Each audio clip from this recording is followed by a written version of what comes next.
Hello all, welcome back to our channel ప్రవస్తే smiles. ఈరోజు వచ్చేసి చాలా సింపుల్గా ఈ ఉసిరికాయ పచ్చడి ఎలా పెట్టుకోవాలో చూద్దామండి. ఈ ఉసిరికాయలు వచ్చేసి ఈ కార్తీక మాసంలో వచ్చిన ద్వాదశి పూజ కోసం, అలాగే కార్తీక పౌర్ణమి కోసం తీసుకొచ్చామన్నమాట. చివరిగా అయితే ఇవి మిగిలాయి, అందుకనేసి వీటితో పచ్చడి అయితే పెడుతున్నాము. సో లేట్ చేయకుండా ఎలా చేసామో ఈ వీడియోలో చూద్దాము. అలాగే ఎవరైనా కొత్తగా మన ఛానల్ చూస్తుంటే please subscribe to my channel. ఈ పచ్చడి కోసం మేమైతే ఇలా ఒక చిన్న కప్లో ఉసిరికాయలు అయితే తీసుకున్నాము. ఇవి నాటుకాయలు కాబట్టి కొద్దిగా సన్నగా ఉన్నాయి, కానీ టేస్ట్ అయితే చాలా బాగుంటాయి. అలాగే ఇక్కడ చూపిస్తున్నంత మోతాదులో చింతపండు తీసుకొని ఒక టీ గ్లాస్ నీళ్లు పోసేసి నానబెట్టాలి. ముందుగా స్టవ్ ఆన్ చేసేసి ఇలా ఒక బౌల్ పెట్టేసి ఒక 3 టేబుల్ స్పూన్ల ఆయిల్ వేయాలి. ఆయిల్ కొద్దిగా వేడయ్యాక ఈ ఉసిరికాయలు వేసేసి ఒకసారి కలిపేసి మూత పెట్టేయాలి. ఈ ఉసిరికాయల మగ్గేలోపు మనం పచ్చడి కోసం పొడిని తయారు చేద్దాము. దీనికోసం వచ్చేసి ఒక పావు కప్పు ఆవాలు, 1 స్పూన్ మెంతులు తీసుకోవాలి. ఇప్పుడు స్టవ్ పైన పెన్నం పెట్టేసి పెన్నం వేడయ్యాక ఈ ఆవాలు మరియు మెంతుల్ని వేయించాలి 1 నిమిషం పాటు. తర్వాత ఇలా ఒక ప్లేట్లోకి తీసుకొని చల్లారనివ్వాలి. ఇవి చల్లారిన తర్వాత మిక్సీ జార్లో వేసేసి ఈ విధంగా పొడి చేసి పెట్టుకోవాలి. మధ్యలో ఉసిరికాయ మాడకుండా కలుపుకుంటూ ఉండాలి. ఈలోపు మనం ముందుగా చింతపండు నానబెట్టుకున్నాం కదా, అదంతా పిప్పి అంతా తీసేసి స్టవ్ పైన పెట్టేసి ఉడకనివ్వాలి.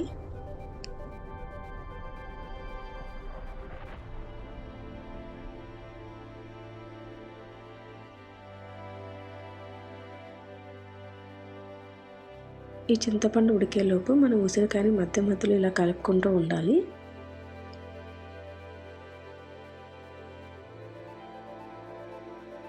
ఇప్పుడు చింతపండు ఉడుకుతున్నప్పుడు ఇలా 1.5 స్పూన్ కల్లుప్పు తీసుకొని చింతపండులో వేసేసి కలిపేయాలి.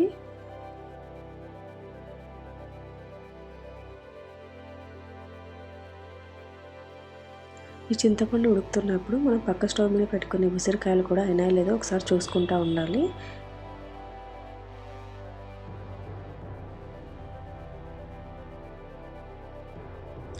మనకి ఉసిరికాయ ఉడికిందో లేదో తెలుసుకోవడానికి స్పూన్తో ఒక ఉసిరికాయ తీసుకొని చేతితో మనం ఒకసారి బ్రేక్ చేసి చూడాలి. ఇలా విరిగింది అంటే కనుక మనకి ఉసిరికాయ అయినట్టు అనమాట.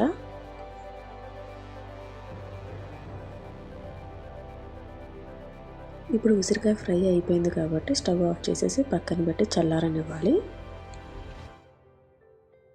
మధ్యలో మనం ఇలా చింతపండు రసంని కలుపుకుంటూ ఉండాలి. చింతపండులో ఉన్న నీరంతా పోయి ఇలా పేస్ట్ లాగా అవ్వాలన్నమాట. అంతసేపు మనం దాన్ని ఉడికిస్తూనే ఉండాలి. ఇప్పుడైతే మనం ఇంకా స్టవ్ ఆఫ్ చేసేసుకోవచ్చు. చింతపండుని చల్లారనివ్వాలి. ఈలోపు మనం ఒక 2 నిమ్మకాయలు తీసుకొని ఈ విధంగా జ్యూస్ చేసి పెట్టుకోవాలి. ఇప్పుడు ఈ చల్లారిన ఉసిరికాయలోకి ఈ నిమ్మకాయ రసంని పోయాలి.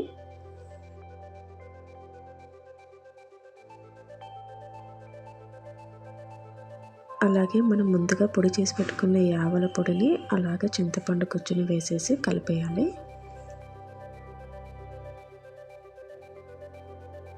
ఇప్పుడు పావు కప్పు కారం పొడి వేసేసి బాగా కలిపేయాలి.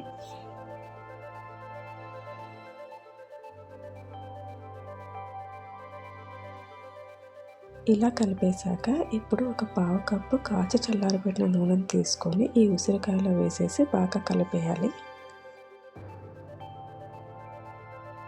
చివరిన ఒకసారి కారం, ఉప్పు చెక్ చేసుకొని ఏదైనా తక్కువైతే యాడ్ చేసుకోవచ్చు.